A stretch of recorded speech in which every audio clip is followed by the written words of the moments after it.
देखो पिछले क्लास में अपन पढ़े थे कि 3 टाइप का अलाउंस है। एक आपका टैक्सेबल अलाउंस है। टैक्सेबल अलाउंस कहने का मतलब fully taxable allowance. Fully taxable allowance कहने का मतलब जितना मिलेगा पूरा टैक्सेबल होगा,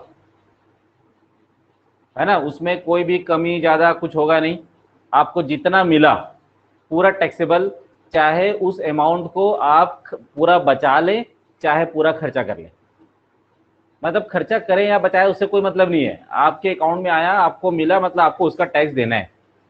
जैसे मेडिकल अलाउंस है। मेडिकल अलाउंस आपको अगर मान लो महीने का 2,000 रुपये मिल रहा है तो साल का 24,000 रुपये होता है।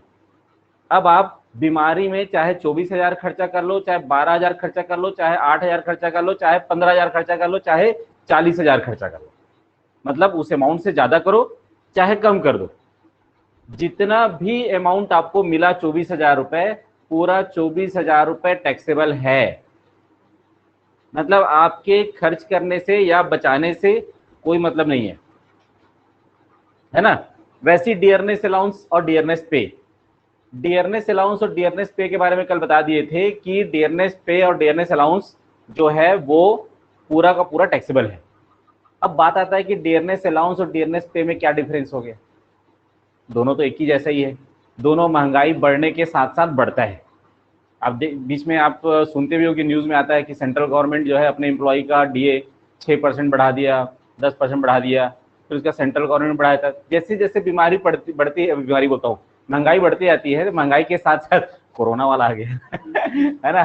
तो जैसे जैसे महंगाई बढ़ते जाती है उसके साथ साथ उसको कंपनसेट करने के लिए गवर्नमेंट जो है वो डीए भी बढ़ाते जाती है।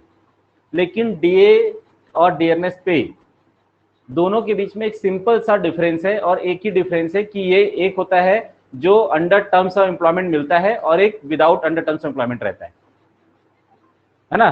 तो डीए को कभी भी हम लोग जब आगे परक्यूसाइट्स के बारे में पढ़ेंगे, परक्यूसाइट्स की मतलब होता है गवर्नमेंट से मिलने वाली जो सुविधाएं हैं, जो फैसिलिटीज हैं, उसका जब वैल्यूएशन करते हैं अपन लोग, तो उस कंडीशन में डियरनेस पे को हमेशा इंक्लूड करते हैं सैलरी के लिए। लेकिन डियरनेस अलाउंस को तभी इंक्लूड करते हैं जब वो अंडर टर्म्स ऑफ एम्प्लॉयमेंट होता है, अदरवाइज नहीं करते हैं। तो उसका इफेक्ट बस इतना ही है कि कब उसको परक्यूसाइट्स के कैलकुलेशन के लिए इंक्लूड करना है और कब नहीं करना है। तो डियरनेस पे को तभी इंक्लूड करते हैं, डियरनेस पे हमेशा इंक्लूड होगा चाहे वो अंडर टर्म्स ऑफ एम्प्लॉयमेंट के अंदर हो चाहे मत हो। लेकिन डियरनेस अलाउंस को चेक करना पड़ता है कि वो अंडर टर्म्स एम्प्लॉयमेंट के अंदर है कि नहीं है। अगर है तभी परक्यूसाइट्स के लिए इंक्लूड करना है, अदरवाइज नहीं करना है। बाकी टैक्सेबल तो पूरा रहेगा, है ना। नॉन प्रैक्टिसिंग अलाउंस बता दिया था कल में कि जिसके लिए अगर आप गवर्नमेंट के डॉक्टर हैं, लॉयर हैं, तो उस कंडीशन में जब तक आप जॉब में हैं तब तक आपको प्रैक्टिस करना अलाउ नहीं है, प्राइवेट प्राइवेट प्रैक्टिस। तो उसके कारण जो उस एम्प्लॉय को लॉस होता है उसको कंपनसेट करने के लिए नॉन प्रैक्टिसिंग अलाउंस मिलता है ना। घर में सर्वेंट के लिए सर्वेंट अलाउंस मिलता है ना। आप नौकर रखिए उसका भी अलाउंस आपको घर में मिलेगा, आप रखिए चाहे उसका सैलरी उस अमाउंट से ज्यादा हो कम हो, उससे कोई मतलब नहीं, जितना मिलता है पूरा का पूरा टैक्सेबल होता है। डेप्यूटेशन में अपन किसी को भेजते हैं एक जगह से दूसरी जगह, किसी एम्प्लॉय के बदले में काम करने के लिए किसी को भेज देते हैं, तो उसके लिए भी डेप्यूटेशन अलाउंस मिलता है, वो अमाउंट भी पूरा का पूरा टैक्सेबल होता है। तो ये होता है आपका फुल्ली टैक्सेबल अलाउंसेस। आज अपन करेंगे आपका पार्शियली टैक्सेबल अलाउंसेस। पार्शियली कहने का मतलब होता है जिसमें कुछ पोर्शन टैक्सेबल होता है और कुछ पोर्शन जो है वो एग्जेम्प्ट होता है ना। अब वो कितना एग्जेम्प्ट होता है वो कैलकुलेट करना पड़ता है ना। उसके लिए आपका एक है इंटरटेनमेंट अलाउंस, एक है आपका हाउस रेंट अलाउंस, है ना। बी पॉइंट में देखिए आपको लिखा होगा हाउस रेंट अलाउंस, लिखा है ना। तो उसमें देखिए लिखिए हेडिंग डालिए partially taxable allowances, partially taxable allowances.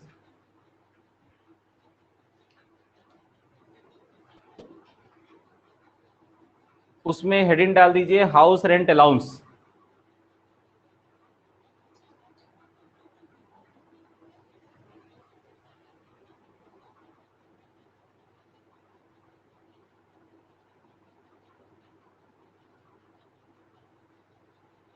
अभी इसका ना हेडिंग बस डाल दीजिए, इसका कैलकुलेशन में अभी जब डिटेल में मकान के बारे में पढ़ाऊंगा तब उसमें आपको इसका डिटेल बता दूंगा कि कैसे कैसे करना है ना। दूसरा आप लिखिए इंटरटेनमेंट अलाउंस, दूसरा पॉइंट डालिए इंटरटेनमेंट अलाउंस।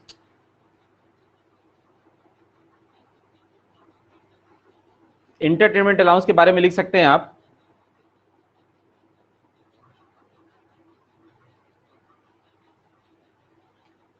अच्छा अभी इंटरटेनमेंट अलाउंस बस लिखिए। उसके बाद लिखिए आगे ट्रैवलिंग अलाउंस, ट्रैवलिंग अलाउंस। उसके बाद नेक्स्ट डालिए डेली अलाउंस, नेक्स्ट पॉइंट डालिए डेली अलाउंस।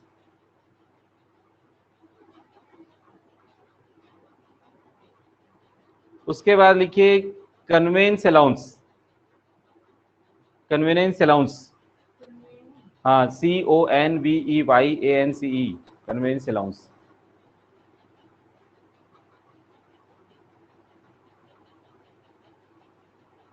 उसके बाद लिखिए यूनिफॉर्म अलाउंस, यूनिफॉर्म,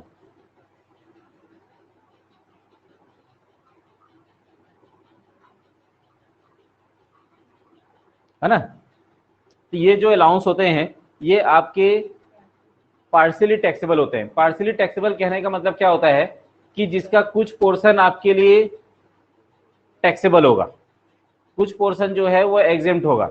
जैसे क्या होता है ट्रेवलिंग अलाउंस, ट्रेवलिंग अलाउंस कहने का मतलब क्या होता है कि अगर आपको आपका एम्प्लॉयर कहीं पर किसी विजिट के लिए भेजा, किसी मीटिंग के लिए बाहर भेजे, है ना, तो आपको आने जाने के लिए ट्रेवलिंग अलाउंस मिलता है ना। उसमें क्या होगा कि मान लीजिए कि आपकी कंपनी ने आपको 15,000 रुपये दिया आने जाने के लिए, लेकिन जब आप आए गए तो उसमें ट्रेवलिंग में मात्र आपका 10,000 रुपये खर्चा हुआ, 5,000 अपना बच गया, लेकिन वो 5,000 रुपये आपके लिए टैक्सेबल होगा। इसलिए बोला है कि पार्शली टैक्सेबल।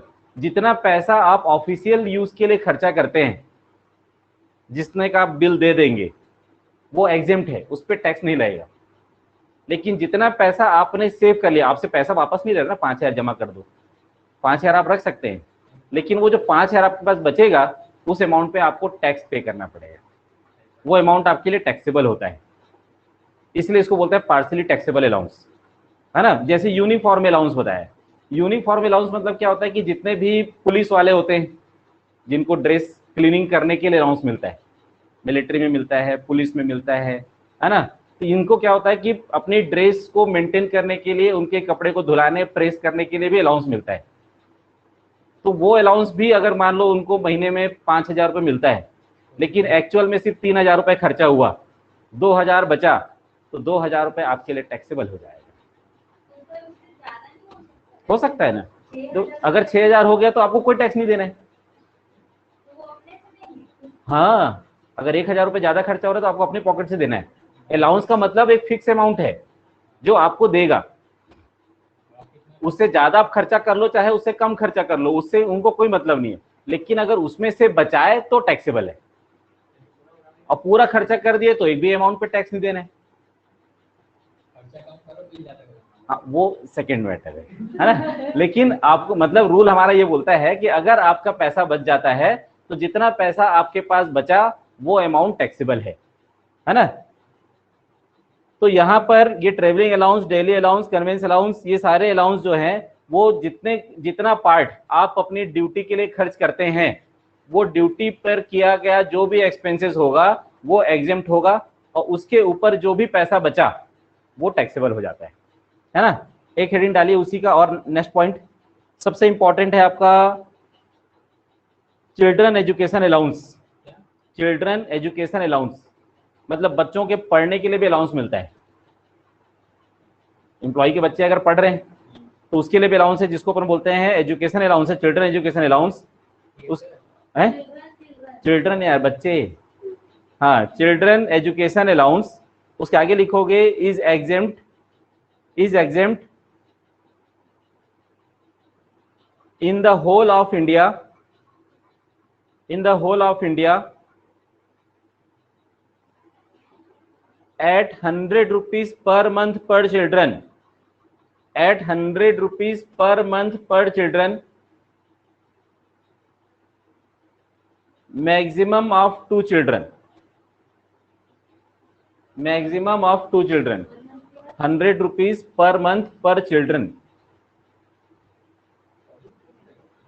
है ना, up to maximum of 2 children.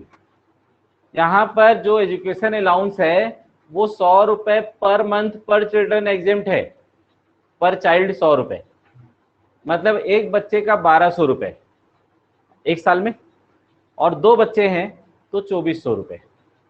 मतलब अगर किसी एम्प्लॉय को अपने एम्प्लॉयर से बच्चों के एजुकेशन के लिए एजुकेशन अलाउंस मिलता है, अगर वो 2400 रुपए तक है तो पूरा एग्जेम्प्ट हो जाएगा, 2 बच्चे अगर हैं, है ना। अगर वो 2400 रुपए ज्यादा मिलता है, जैसे 3000 मिला, 6000 मिला, तो 2400 रुपए माइनस करके बाकी जो बचेगा वो टैक्सेबल हो जाएगा। तो इसलिए कभी भी आप पढ़ेंगे चिल्ड्रन एजुकेशन अलाउंस तो आपको याद रखना है कि एग्जेम्पशन लिमिट एक बच्चे का 100 रुपए पर मंथ, मतलब एक साल का 1200 रुपए एक बच्चे का, तो 2 बच्चे का हो जाता है 2400 रुपए। अगर 2 बच्चे हैं तो भाई एक बच्चा तो 1200 का डिडक्शन मिलेगा, ठीक है। इसलिए 2400 को याद नहीं रखना है, मैक्सिमम 2, है ना, गवर्नमेंट का स्कीम है, बच्चे 2 ही अच्छे, डिडक्शन भी 2 ही मिलेगा है ना। इसलिए 2 बच्चों तक ही डिडक्शन है, तो वहां पर आपको 2 बच्चों के लिए 2400 रुपए मैक्सिमम डिडक्शन मिलेगा। उसके ऊपर अगर आपके पास कोई एजुकेशन अलाउंस का पैसा बचता है तो वो अमाउंट आपके लिए टैक्सेबल हो जाएगा। उसके बाद आपको लिखना है children hostel allowance, children hostel allowance. Hostel allowance के अंदर लिखोगे any allowances granted to an employ, any allowances granted to an employ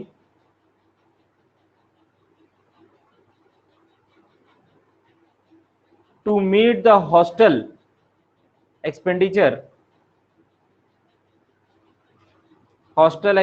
to meet the hostel expenditure on his child is exempt in the whole of India 300 rupees per month per child, 300 rupees per month per child up to maximum 2 children, up to maximum 2 children।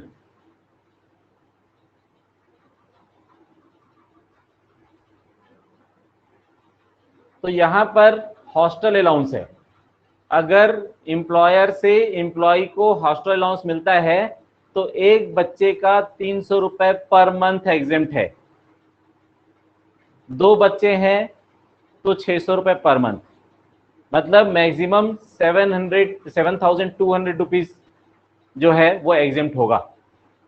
अगर 2 बच्चे हैं भाई 3600 7200, तो 7200 रुपए तक exempt है, उससे ज्यादा होगा तो टैक्सेबल होगा।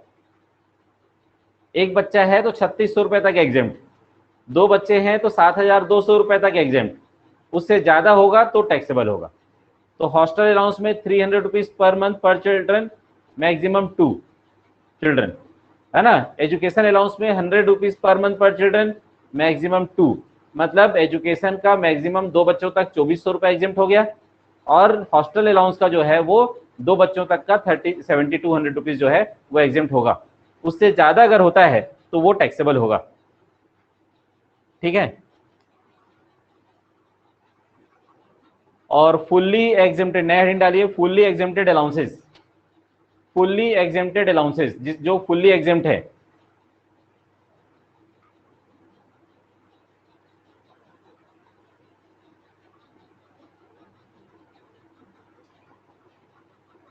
उसमें पॉइंट पॉइंट बस लिख लीजिए। पहला पॉइंट लिखिए फॉरेन अलाउंसेस, फॉरेन अलाउंसेस,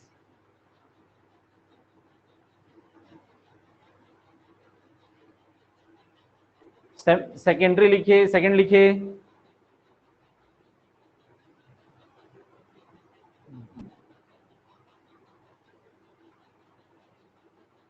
के sumptuary allowances, SUMPTUARY, PTUARY, sumptuary allowances to high court और सुप्रीम कोर्ट जज, टू हाई कोर्ट और सुप्रीम कोर्ट जज।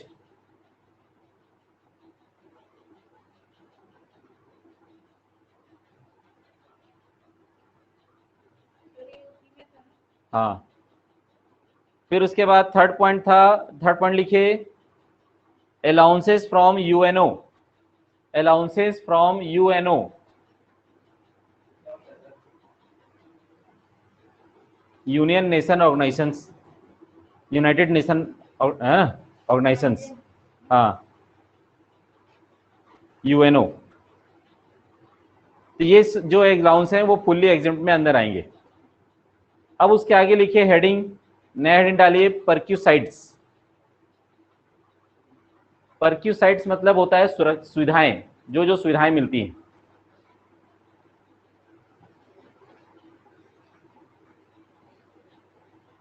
है ना, जो जो बेनिफिट्स मिलेगा उसको कहते हैं परक्यूसाइड्स। जैसे किसी भी एम्प्लॉय को सैलरी में सिर्फ जो बेसिक सैलरी और डीए और अलाउंस मिल रहे हैं वही सैलरी है, ऐसा नहीं है। हमको लगता है कि हमारे गार्जियन के हाथ में अगर महीने का 50,000, 60,000, 40,000 जो भी अमाउंट आ रहा है वो सैलरी है, लेकिन ऐसा नहीं है। उसके अलावा भी एम्प्लॉयर की तरफ से बहुत सारे फैसिलिटीज मिलती हैं। जैसे अगर हमारे गार्जियन बीएसपी में जॉब करते हैं, अब बीएसपी में जॉब करते हैं तो उस कंडीशन में क्या होता है कि बीएसपी की तरफ से उनको सैलरी मिल रही है, तो जो भी अमाउंट है वो उसको एज ए कैश अमाउंट उनके हाथ में आ रहा है। लेकिन भाई उनको रहने के लिए मकान मिला जहां पर रेंट नहीं पे करना पड़ता है, उनको ट्रीटमेंट करने के लिए हॉस्पिटल है जहां पर हमको कोई टाइप का अमाउंट पे नहीं करना होता है, फ्री में ट्रीटमेंट होता है। बच्चों के पढ़ने के लिए बीएसपी के स्कूल अभी तो फिलहाल बंद हो गए, है ना, तो बीएसपी के स्कूल हैं जहां पर बच्चों को नॉमिनल अमाउंट पे जो है वो एजुकेशन होता है ना, जिम की फैसिलिटी है, बहुत सारे ऐसे प्रोग्राम हैं जिससे उनके एम्प्लॉय को, उनके बच्चों को, उनके फैमिली को जो है वो बेनिफिट मिलते हैं। तो इन सब चीज़ों के लिए कोई अमाउंट एक्स्ट्रा पे नहीं करना पड़ता है। तो ये जो फैसिलिटीज़ हैं वो उसका भी तो कोई ना कोई अमाउंट होता है ना, भले उसके लिए आपको पे नहीं करना पड़ रहा है, लेकिन आपको किसी न किसी फैसिलिटी के बतौर वो सुविधाएं आपको मिल रही है, तो वो भी आपके सैलरी में इंक्लूड हो रही है।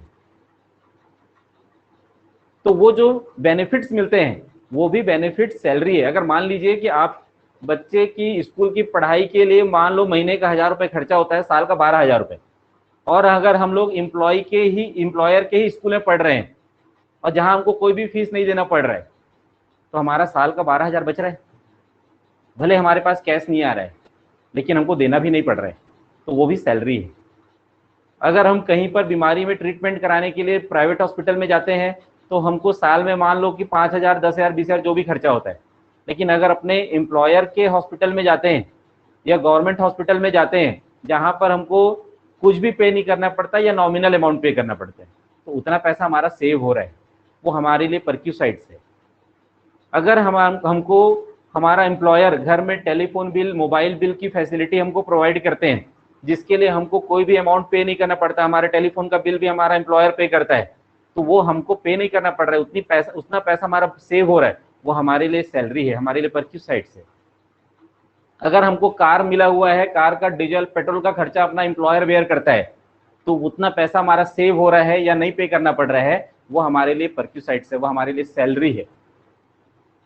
अगर हमको घर में कुक की फैसिलिटी मिला है, हमको कोई गार्डनर की फैसिलिटी मिली हुई है, हमको जो है वो गार्ड की फैसिलिटी मिली हुई है, जिसका कोई भी सैलरी एम्प्लॉय को पे नहीं करना पड़ता है, सारा एक्सपेंसेस जो है उसका एम्प्लॉयर बेयर करता है, तो उस कंडीशन में वो अमाउंट जितना आपका सेव हो रहा है वो सारी चीजें आपके लिए बेनिफिट्स हैं, और ये सारा अमाउंट आपके लिए टैक्सेबल है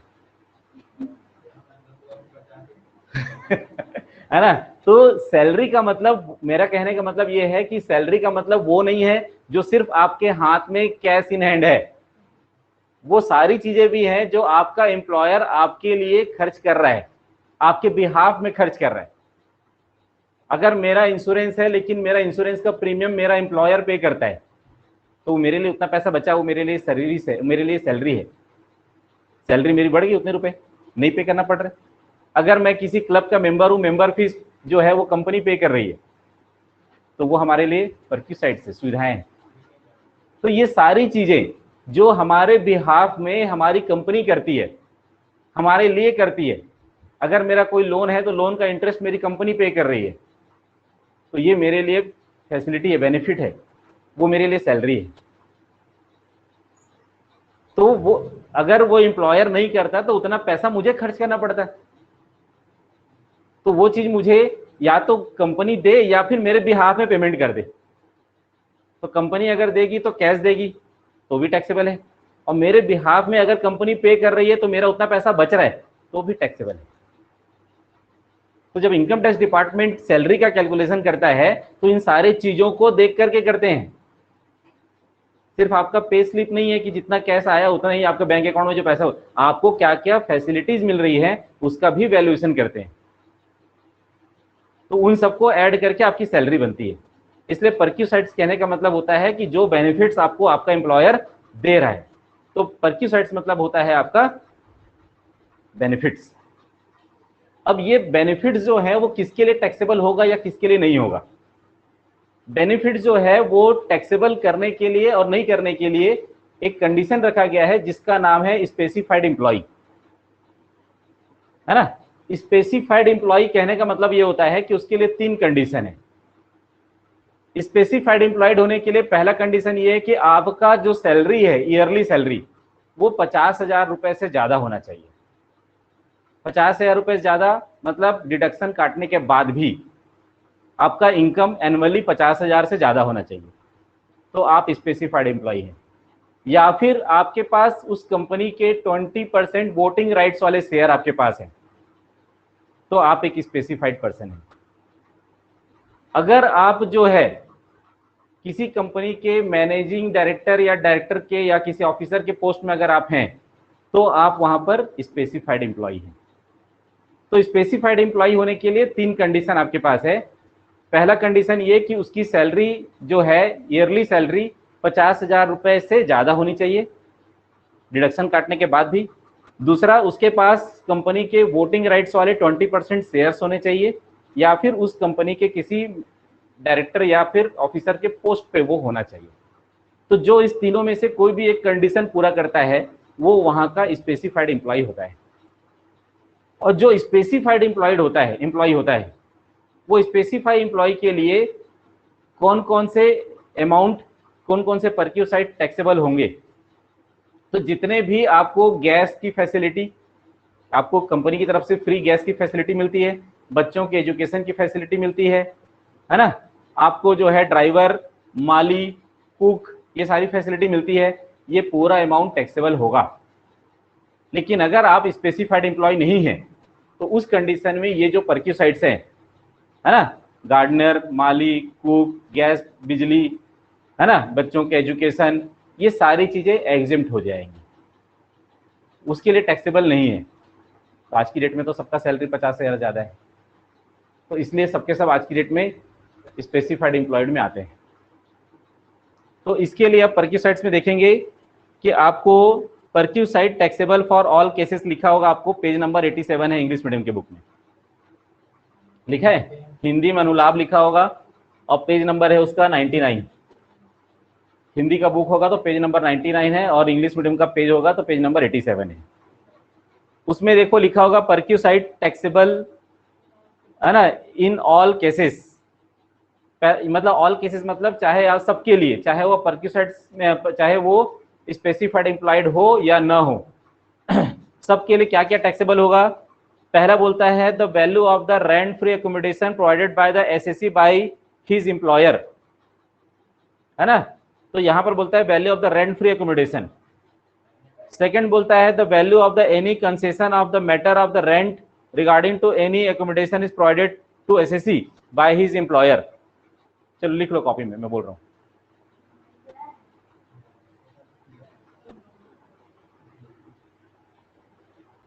पहला पॉइंट लिखो, the value of rent free accommodation, the value of rent free accommodation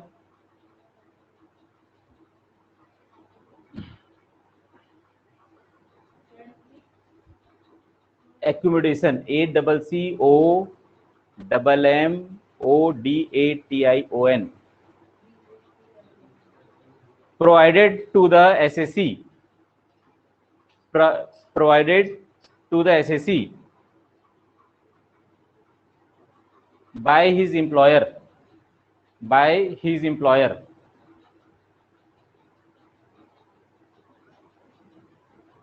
second point लिखो, the value of an concession, any concession, value of any concession in the matter of rent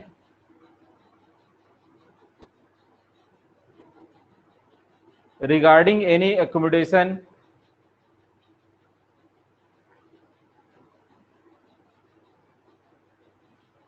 provided to the SSC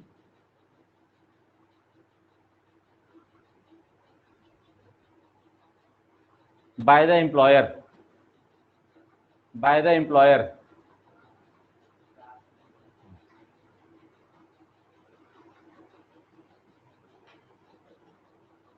third point लिखो, any sum paid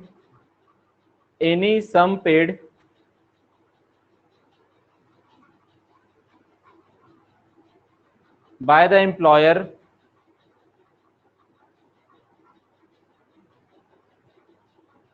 in respect of any obligation, in respect of any obligation which but for such payment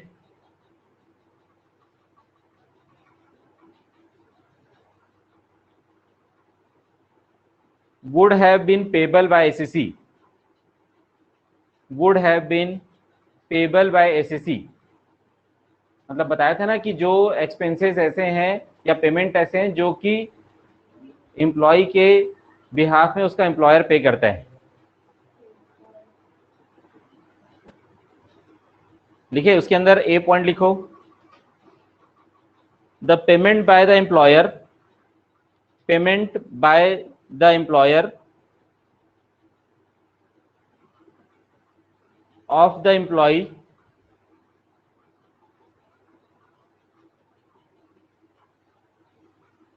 employees club लिखो, of the employees club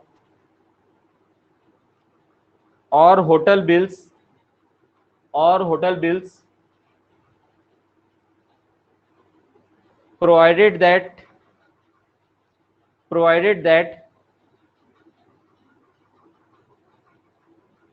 any provided that they are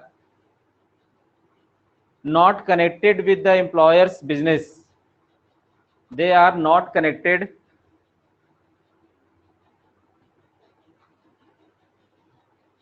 with the employer's business.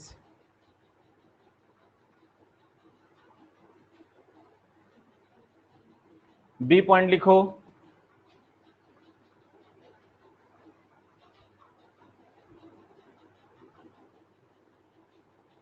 Payment by the employer, payment by the employer of any loan due to his employ, due to his employ. ये बताया था थोड़ी देर पहले कि उसका जो भी loan है उसको अगर उसका एम्प्लॉयर पे कर रहा है तो वो उसके लिए टैक्सेबल हो जाएगा, है ना. फिर उसके बाद सी पॉइंट लिखो, payment by the employer, payment by the employer of education expenses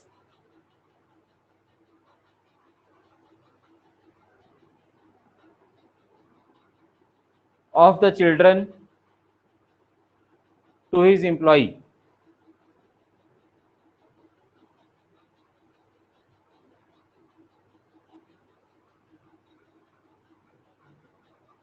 To his employee. D point लिखो, payment by the employer, payment by the employer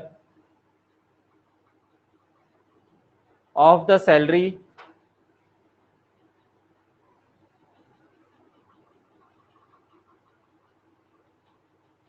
of the domestic servant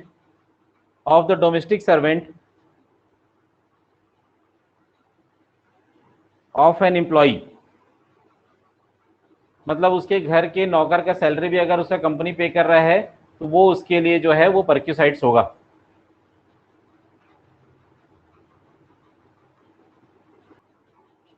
Perquisites taxable in the case of specified employed.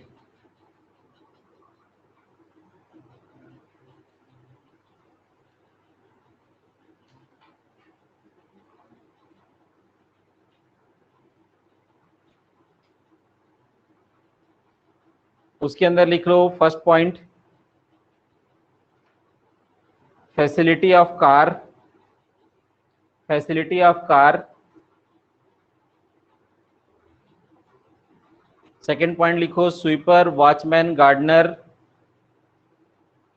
Sweeper, watchman, gardener and personal attendant, and personal attendant.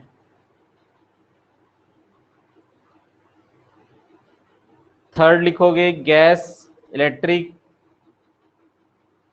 Energy and water, gas, electric energy and water, electric energy and water.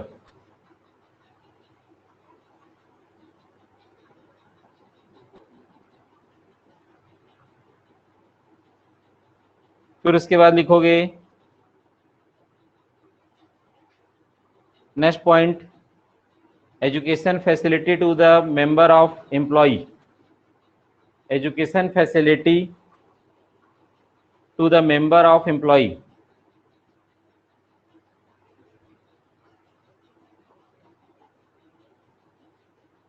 और next point है transport facility, transport facility.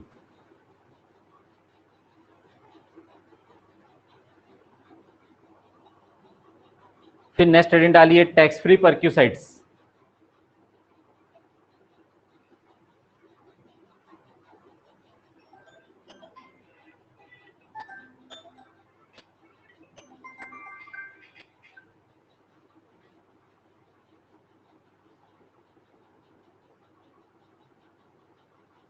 उसमें लिखिए the value of the following perquisites, the value of the following परक्यूसाइड्स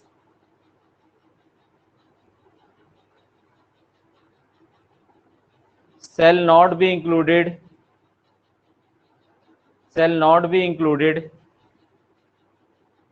in the salary income, not be included in the salary income of an employee.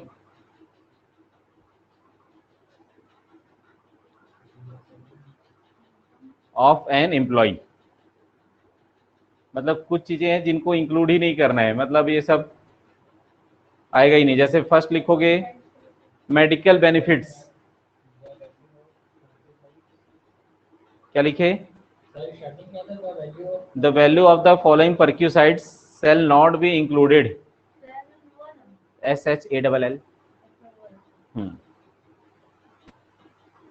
है ना, in the salary of employ. First point लिखिए medical benefits. Second point लिखिए tea और snacks, tea और snacks provided in the office of और factory. हाँ उसी के आगे वो पूरे की लाइन है, टी और स्नैक्स प्रोवाइडेड इन ऑफिस और फैक्ट्री. मतलब उस फैक्ट्री के अंदर जो मिलता है वो सारी चीज़ें, स्नैक्स और टी, वो fully exempt. Medical benefit fully exempt. Third रहेगा आपका residential accommodation provided at site. Residential accommodation provided at site, मतलब जहां पर वर्क प्लेस है वहां पर रहने की फैसिलिटी मिलती है ना। Residential accommodation provided at site.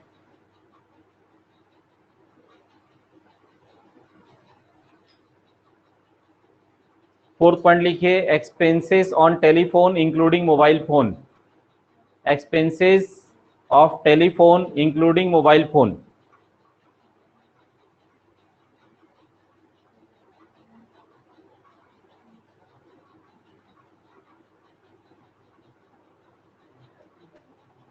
फिर उसके बाद लिखिए next point, employer's contribution to, employer's contribution to staff group insurance scheme. Staff group insurance scheme.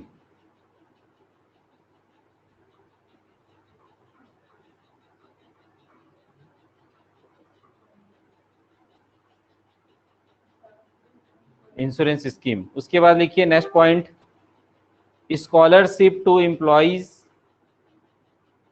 Scholarship to employees और देयर चिल्ड्रन, और देयर चिल्ड्रन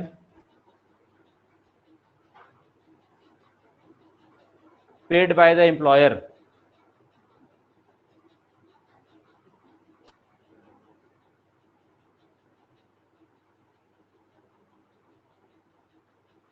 उसके बाद लिख लीजिए refresher course, refresher course.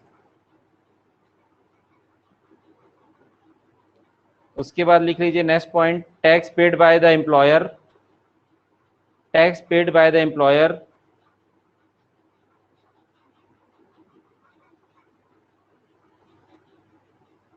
On the value of पर्क्यूसाइड्स।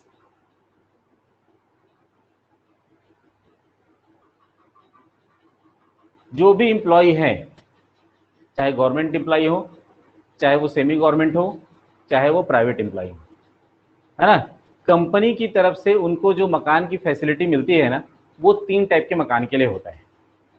3 type के मकान। पहला मकान होता है जिसको हम लोग कहते हैं रेंट फ्री हाउस, RFH, मतलब इसको कहते हैं रेंट फ्री हाउस। दूसरा मकान मिलता है कंसेशनल हाउस रेंट, CHR, मतलब कंसेशनल हाउस रेंट। और एक तीसरा मिलता है house rent allowance, HRA। Book बंद कर दे, बुक पढ़ेगा कुछ समझ नहीं आएगा, है ना। हाँ, तो यहां पर आपको 3 चीजें मिलेंगी। अभी मैंने ये पॉइंट आपको छुड़वाया है ना, HRA, हाउस रेंट अलाउंस। अब यहां पर आपको rent free house, concessional house rent और HRA, तीनों के बीच में डिफरेंस क्या है? तीनों के बीच में डिफरेंस ये होता है कि अगर आपको मकान आपके एम्प्लॉयर ने दिया है रहने के लिए, है ना, तो उस कंडीशन में अगर आपका एम्प्लॉयर आपसे कोई भी रेंट चार्ज नहीं करता है, फ्री में रहने के लिए दे दिए, तो उसको कहते हैं रेंट फ्री हाउस। अब कंडीशन क्या आता है कि मकान भी 2 टाइप की मिलेगी आपको। एक, या तो वो कंपनी का ही मकान होगा या एम्प्लॉयर का मकान होगा, या तो वो किसी से किराए पे लेके आपको देगा। लेकिन क्योंकि हर जगह स्टाफ क्वार्टर कोई जरूरी थोड़ी है ना, कई जगह ऐसे होते हैं जहां पर कंपनी के या गवर्नमेंट के स्टाफ क्वार्टर नहीं है, तो अपने एम्प्लॉय को क्या करते हैं, किसी और का मकान रेंट पे हायर करते हैं और उसको रहने के लिए दे देते हैं, तो भी वो भी आपका रेंट फ्री हाउस ही होगा, क्योंकि किराया तो वो अपना कंपनी पे कर रहा है ना, अपना एम्प्लॉयर पे कर रहे हैं, हमसे तो कुछ नहीं ले रहे। तो जब कोई भी कंपनी या कोई भी एम्प्लॉयर अपने एम्प्लॉय को फ्री में रहने के लिए मकान देता है, तो उसको कहते हैं अपन लोग रेंट फ्री हाउस। नाम से ही क्लियर है, रेंट फ्री मतलब कोई भी किराया नहीं देना है, चाहे मकान छोटा हो बड़ा हो, कंपनी का हो चाहे कंपनी किसी और से किराए पे लेके दिया हो।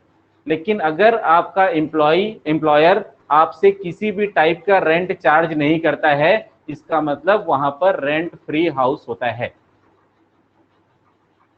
क्लियर हो गया? किसी को कुछ पूछना है भाई?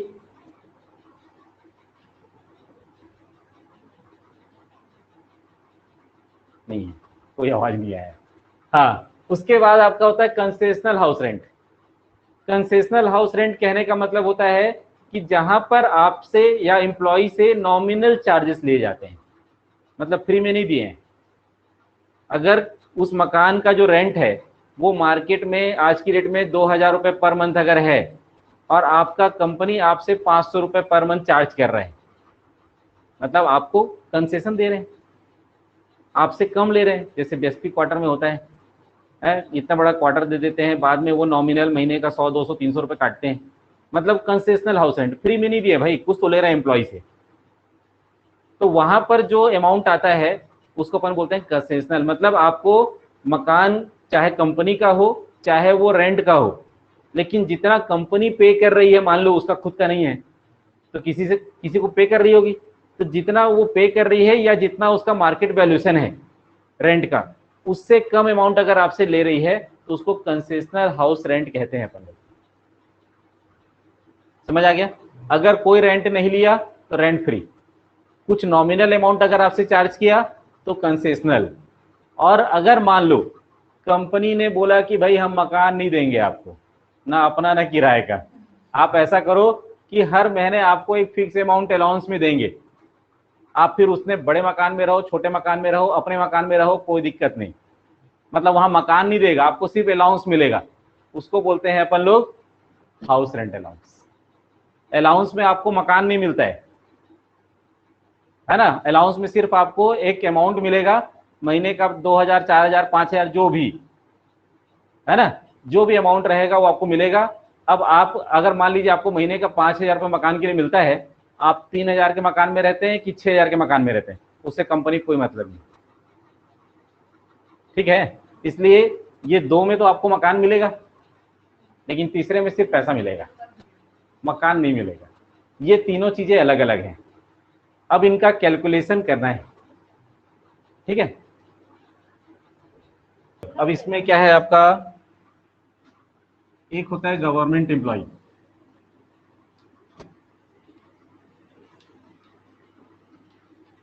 अभी हम लोग पढ़ रहे हैं रेंट फ्री हाउस,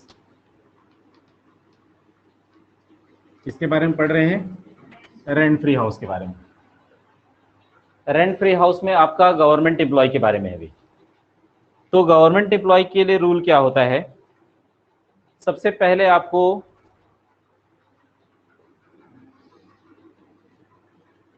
रेंट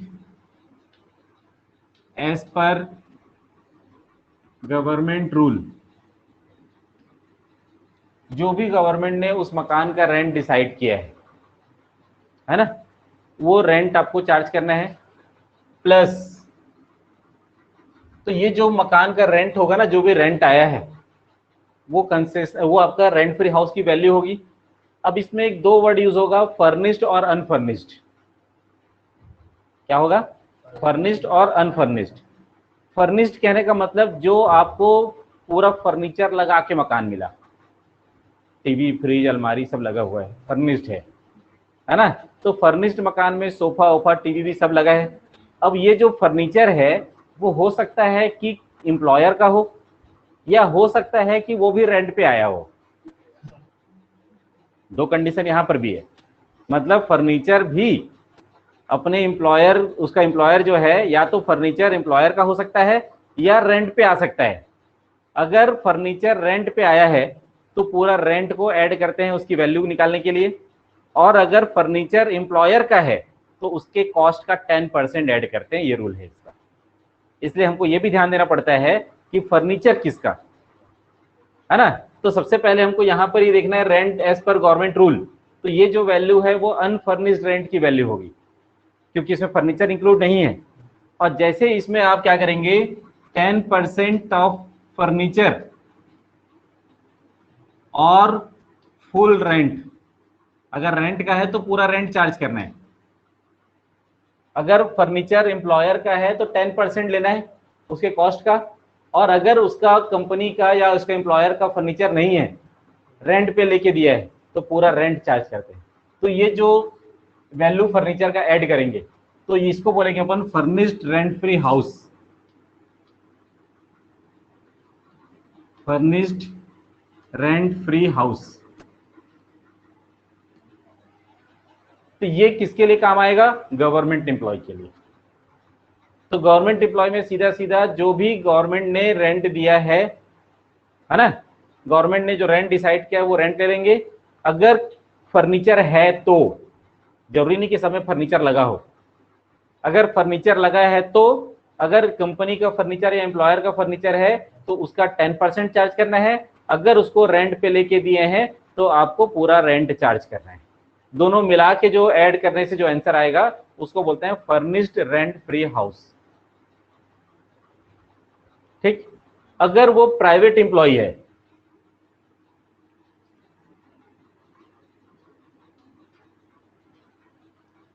मतलब वो जो है अदर गवर्नमेंट एम्प्लॉय नहीं है ना, गवर्नमेंट एम्प्लॉय अगर नहीं है तो उसके लिए 3 कंडीशन आते हैं, है ना, 3 कंडीशन। पहला कंडीशन क्या होता है कि जिस सिटी में आपको मकान मिल रहा है ना, तो वहां का पॉपुलेशन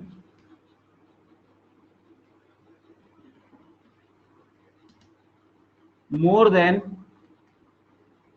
25 लाख, अगर 25 लाख से ज्यादा है, जिस भी सिटी में आपको मकान मिल रहा है या एम्प्लॉय को मकान मिल रहा है, वहां का पॉपुलेशन अगर 25 लाख से ज्यादा है तो उसमें हम लोग लेते हैं 15% ऑफ सैलरी। 15% ऑफ सैलरी, वहां पर सैलरी का 15% चार्ज करना है। ठीक है। और अगर population of the city more than 10 lakh but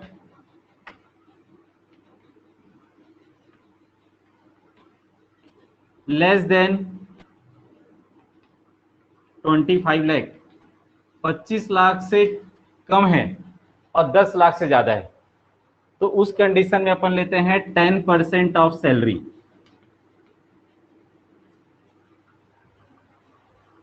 है ना। अगर उस सिटी का पॉपुलेशन 25 लाख से कम है और 10 लाख से ज्यादा है तो उस कंडीशन में 10% लेना है। और अगर पॉपुलेशन जो है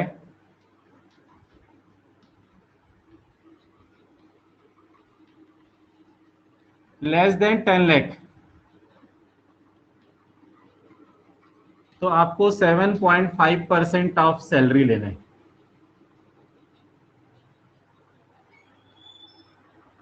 मतलब यहां पर क्या चीज इंपॉर्टेंट हो गया? उस सिटी का पॉपुलेशन। अगर उस सिटी का पॉपुलेशन 25 लाख से ज्यादा है तो 15% ऑफ सैलरी, 25 लाख से अगर कम है तो आपको, और 10 लाख से ज्यादा है तो 10% ऑफ सैलरी, और अगर 10 लाख से भी कम है तो 7.5% ऑफ सैलरी। लेकिन ये जो रूल है वो कहां पर काम आएगा अभी? जब उस कंपनी का, उस मकान का ऑनर अगर कंपनी है, मतलब ये एम्प्लॉयर का मकान है उस कंडीशन में। लेकिन अगर वो किराए पे लेके दिया है तो उस कंडीशन में पूरा रूल यही रहेगा। लेकिन यहां पर 15% ऑफ सैलरी और actual rent which ever is less, मतलब जो कंपनी पे करता है वो रेंट, उसको कंपेयर करेंगे 15% ऑफ सैलरी के साथ, दोनों में जो कम रहेगा उस वैल्यू को उसका वैल्यू मानना है। अभी फिलहाल उतना दिमाग मत लगाओ, पहले इतना रट लो, है ना।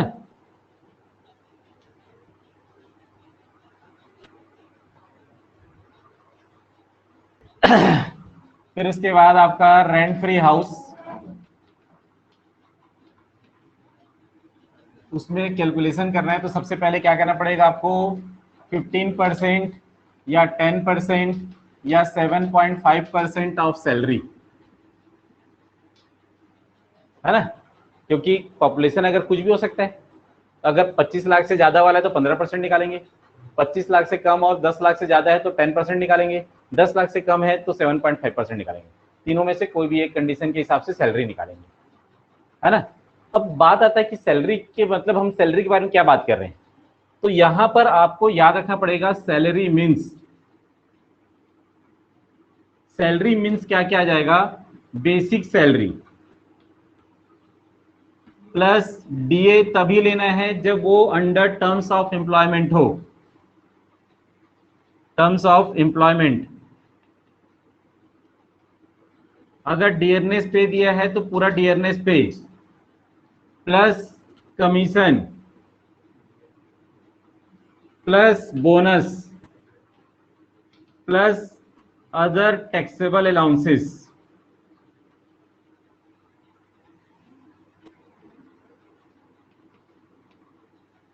अदर टैक्सेबल अलाउंस मतलब जितने भी अलाउंस टैक्सेबल होंगे ना, एजुकेशन अलाउंस, हॉस्टल अलाउंस, है ना, और जितने टाइप के अलाउंस, सारे अलाउंस को टोटल करके जो अमाउंट आएगा उसका परसेंट निकालना है। मतलब ये जो परसेंट है उस परसेंट को निकालने के लिए हमको पहले ये सैलरी निकालना पड़ेगा।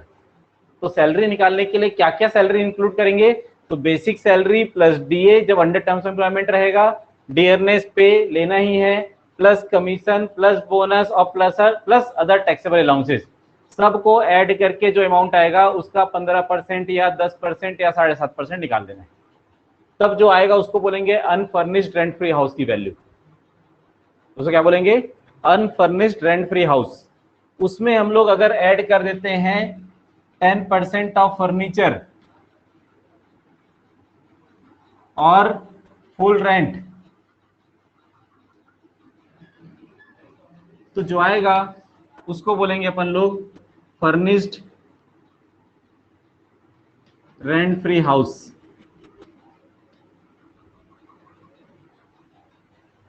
अगर सिर्फ ये निकाले तो अनफर्निश्ड, लेकिन उसमें अगर फर्नीचर ऐड हो गया तो उसको कहेंगे अपन लोग फर्निश्ड रेंट फ्री हाउस।